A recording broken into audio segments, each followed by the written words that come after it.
السلام عليكم ورحمة الله. بناء على طلب حضراتكم عملنا النهاردة قرص حليب الرايب، قرص الزبدة. القرص معمولة بطريقة سهلة جدا جدا، ولا بصوا يا جماعة الطراوة بتاعتها حاجة تخطف العقل. ودي بناخدها واحنا رايحين الشغل واحنا رايحين المدارس، بناخدها بين الوجبات.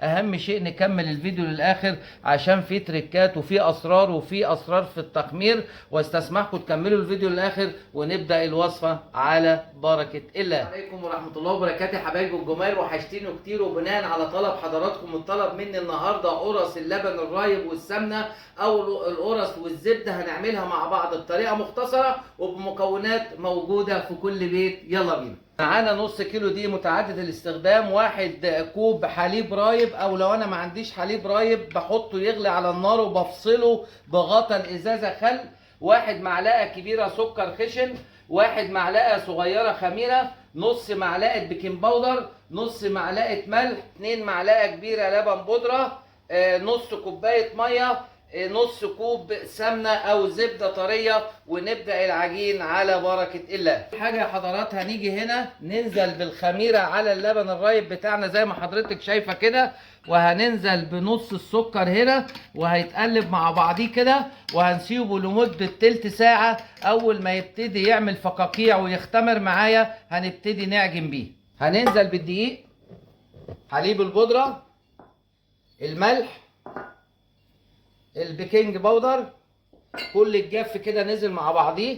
هنخليهم يتعرفوا على بعض كده. اللبن والخميره اشتغلوا مع بعض. كنت انا عامل شويه كده على جنب خلاف الوصفه عشان مش هستنى الخميره تختمر.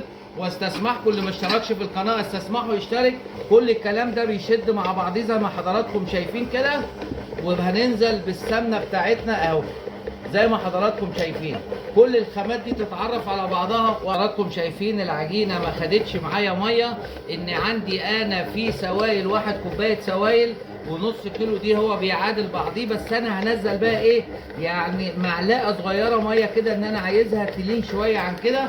وممكن نستبدل الميه بلبن مفيش مشكله. هتعجن معانا وهتشوفوها قمر على بركه الله. وزي ما حضراتكم شايفين كده العجين بتاعي بقي زي ما حضرتك شايفه كده يا ست الكل. ليه عرق اهوت وليه ملمس وما بيلزقش في الايد. وهنحطه عندنا، نجيب احنا الصينيه بتاعتنا او البايركس او اي حاجه، نقطه زيت صغيره كده، وهنحط فيها العجينه تختمر اهو زي ما حضرتك شايفه كده. وهنغطيها باي مفرش ابيض عندنا ونسيبها لمده تلت ساعه. اول ما تملى الفورمه بتاعتنا نبتدي نشكلها على بركه الله. زي ما حضراتكم شايفين كده العجينه اختمرت معانا اهو. هنعمل كده هتلاقي العجينه كلها هوا من جوه. هنبتدي نلفها كده ونقسطها مع بعض.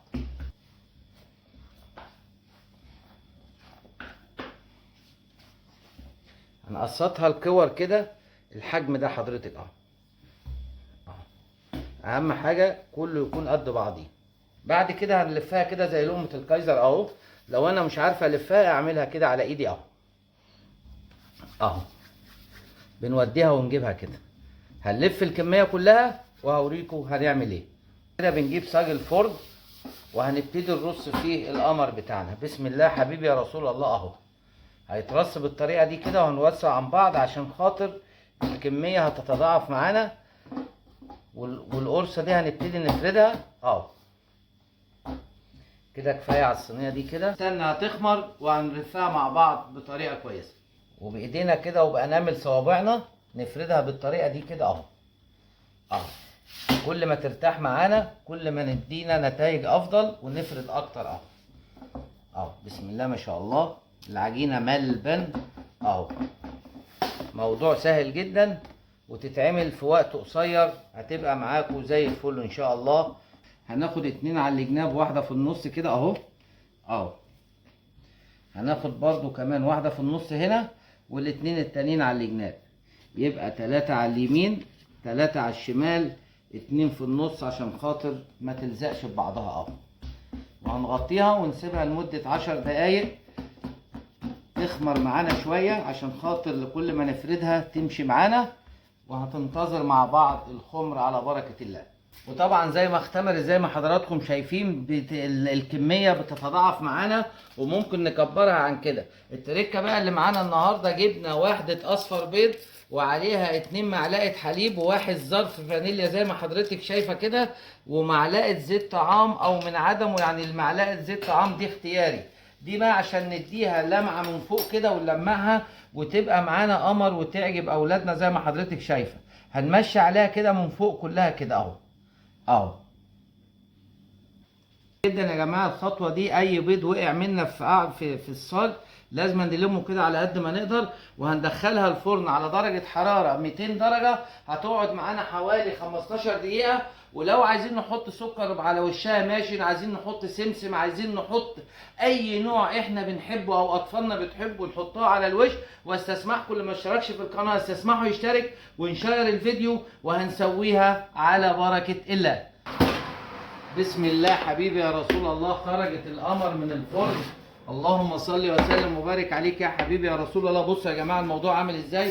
وطبعا عشان اهم شيء خطوه ديت، اول ما تخرج القرص من الفرن نديها بخه ميه كده جميله، وعشان خاطر ترد معانا وتبقى قمر واللون بتاعها يبقى لون برونزي وجميل.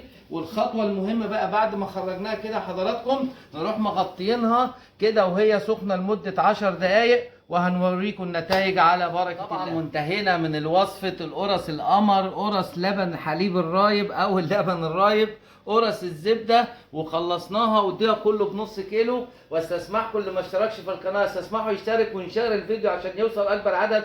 واي حاجه حضراتكم عايزينها اكتبوها لي في الكومنتات وانا اعملها لكم على طول، عشان انتوا على راسي وعلى عينيا. ودمتم في امان الله، والسلام عليكم ورحمه الله وبركاته.